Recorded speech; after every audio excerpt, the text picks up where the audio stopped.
Marami ng factors ngayon na kailangan mo i-consider.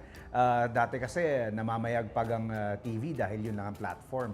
Ngayon na marami ka ng kasabayan, marami ka ng katapat, marami ka ng kakumpetensya. It's a challenge for us. So I'm looking forward to overcoming the challenges na pagharap ng bubble gang sa future nitong mga panahon na to ng social media. Another mind-boggling question. Siyempre, mas gusto natin mas tumagal pa. Mas tumagal pa. Umabot tayo ng 2,000 years.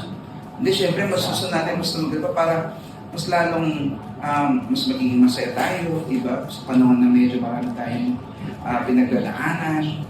Ang comedy talaga is such a good medicine. Laughter is the best medicine. So gusto natin yan. At sana mas marami pang mga bagong mga kababol natin na makakasama natin.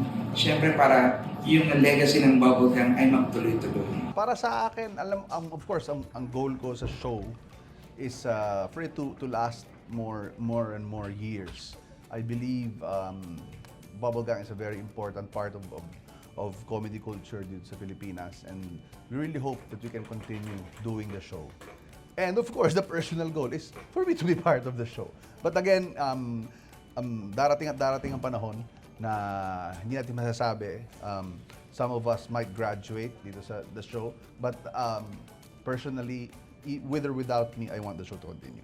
Sana mas tumagal pa yung Bubblegum, marami pang artista yung maging miyembro ng Bubblegum.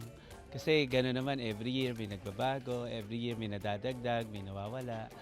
So at least hindi siya mawala. Yun yung gusto ko mangyari sa Bubblegum, na palagi siyang parte ng buhay ng tao, ng mga Pilipino.